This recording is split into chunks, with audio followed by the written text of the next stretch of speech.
Hello dear student, आपके पास एक question है और क्वेश्चन ये है कि रीडिफाइंड करना है। मतलब द फंक्शन, एक फंक्शन दिया गया which is given by this F X equal to mod of X minus one plus X mod में इसको -2 to 2 के बीच में रीडिफाइंड करना है। इस फंक्शन को आप कैसे लिख सकते हो, मतलब अदर वे में कैसे लिख सकते हो। तो ऐसे क्वेश्चन को सॉल्व करने से पहले हम एक बात तो ये समझ लेंगे फिर से कि एफ एक्स इक्वल टू, अगर हमारे पास कोई mod of x function given होता है तो हम उसको दो कंडीशंस में ऐसे लिखते हैं। सबसे पहले -x लिख लेते हैं जब x लेस देन 0 होता है, एंड +x लिखते हैं। अच्छा, यहाँ प्लस लगाने की आवश्यकता नहीं है, लेकिन x greater than r equal to 0 होता है। इस तरीके से लिख देते हैं। तो ये बातें याद रखिएगा और इसी के अकॉर्डिंग हम लोग चलते हैं। यानी x की वैल्यू, इस टोटल की वैल्यू 0 से कम होगी तो माइनस साइन में लिखेंगे। अब यहाँ पर जो हमारे पास लिखा गया एफ एक्स इक्वल टू, इसको कैसे लिखेंगे? देखिए, mod of x minus one है। सबसे पहले हमें यहाँ समझना होगा। इसका मतलब हुआ कि ये 1 से अगर x कम हो जाए तो ये तो निगेटिव हो जाएगा। तो 1 से कम हो जाए मतलब x लेस देन 1 हो जाएगा। तो आप इसको क्या लिखोगे? -x माइनस वन लिखोगे। ये बात, इसको आप समझिएगा, अगर x 1 से लेस हो जाए। इसी तरीके से mod of x minus one इस तरीके से गिवन है, और ये वैल्यू x ग्रेटर देन 1 हो जाए या इक्वल टू हो जाए। देखिए, 1 पॉजिटिव हो जाए, greater than or equal to 1 हो जाएगा। तो इसको ऐसे देख लीजिए ना, जैसे ये x माइनस वन लिखा गया, इसे ये greater than or equal to 0। आप ये वाली कंडीशन अप्लाई करके देख सकते हो। ये वाली कंडीशन, जैसे x लिखा गया तो x लेस दैन 0 पे कंडीशन बदलती है, ये वाली बात है। तो यहाँ पर x माइनस वन मैंने ये लिखा, लेस दैन 0 लिख दिया या ग्रेटर दैन 0 लिख दिया। तो दोनों केस में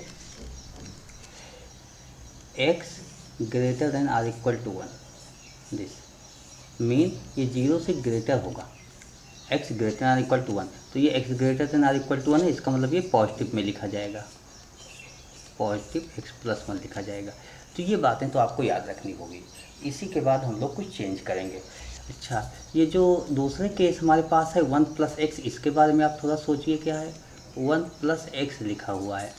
देखिए, 1 प्लस एक्स लेस देन 0 अगर होता है तो x less than minus one, यानी -1 से कम होगा तो इसमें चेंज हो जाएगा साइन। तो -1 से चेंज होगा, यानी x लेस देन -1। x -1 से कम होगा तो आपका साइन क्या हो जाएगा? माइनस साइन के साथ 1 प्लस एक्स लिखा जाएगा। ये माइनस के साथ लिखा जाएगा, माइनस साइन के साथ 1 प्लस एक्स, बाकी कोई कंडीशन नहीं है। तो ये 3 केसेज में चेंज हो रहा है। अब हम इसी फंक्शन को एफ एक्स को डिफाइंड कर लेते हैं। देखिए, एफ एक्स को डिफाइंड करते समय हम ये याद रखेंगे इसमें कौन कौन से केस बन रही है। एक तो आप देख रहे हो कि -1 से कम की केस है। -1 से, देखिए, -2 से 2 के बीच बात हो रही है आपकी, -2 से 2 तक। तो इसमें एक -1 टर्निंग पॉइंट है, इससे भी आपकी वैल्यू इफेक्टेड है, इससे वैल्यू आपकी इफेक्टेड है। तो -1 से 2 के बीच, यानी -2 से और -1 के बीच जब हम आएंगे, x लेस देन -1, यानी -2 से -1 के बीच आएंगे तो हमारी वैल्यू क्या होगी? देखिए, जो mod of x minus one यहाँ पर लिखा गया है, ये mod of x minus one, ये माइनस साइन में हमने बताया है कि हो जाएगा। तो -x माइनस वन हो जाएगा, और ये 1 प्लस एक्स अगर -1 से कम है, x लेस देन -1, ये भी हमने बताया कि माइनस साइन में हो जाएगा, यहाँ पर बता दिया। तो -1 प्लस एक्स हो जाएगा इस तरीके से। अब जाहिर सी बात, इसके बाद की बात -1 से ग्रेटर की कंडीशन में हम मूव कर जाएंगे। तो -1 से ग्रेटर की कंडीशन में मूव करो, तो इससे जब मूव करोगे तो इसकी एक वैल्यू और एक जगह चेंज हो रही है। वो कहाँ चेंज हो रही है? देखिए, 1 से ग्रेटर पर चेंज हो रही है। 1 से ग्रेटर पर इसकी +x + 1 आ रही है। जैसे ही 1 से ग्रेटर हुआ, लेकिन 1 से ग्रेटर होने पर ये पॉजिटिव आ रही है, और 1 से लेस होने पर क्या है? जाहिर सी बात, ये 1 से लेस हो जाएगा, ये value mod of x minus one. ये 1 से जब लेस होगा तो ये निगेटिव वैल्यू ही आती रहेगी।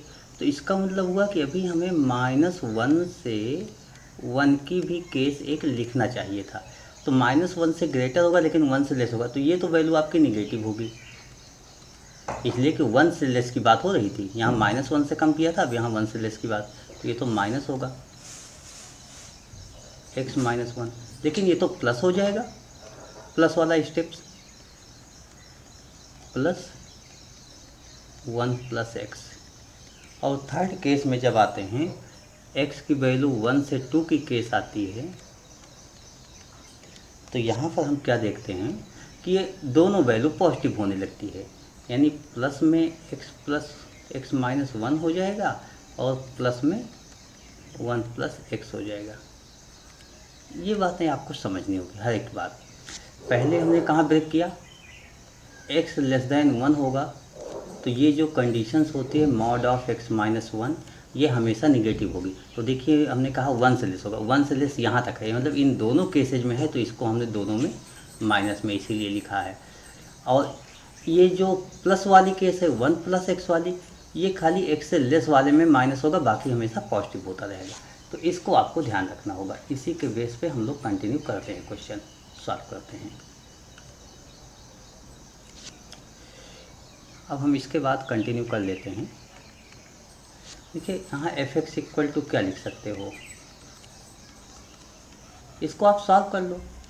-x + 1 -1 -x, ये -2 < x -1। Second case -x + 1 + 1 + x, this -1 < x <1, and x -1 + 1 + x, this x greater than or equal to 1 less than or equal to 2। तो f(x) की वैल्यू जो आपके पास आ गई, यहाँ पर देखते हो -x -2x हो जाएगा और +-1 कैंसिल हो जाएगा। इसमें -x + x कैंसिल हो जाएगा, यहाँ पर 2 आ जाएगा और इसमें 2x आ गया। इसका मतलब हमने नए तरीके से जब डिफाइन किया फंक्शन, तो हमारे पास फंक्शन ये आ गया -1 < or equal to x < 1 and 1, ये x greater than or equal to 1 less than or equal to 2। तो इस तरीके से आपने फंक्शन को रीडिफाइंड कर दिया, यानी फिर से डिफाइंड कर दिया। तो यही आपका आंसर है। I hope you understood this explanation. Thank you.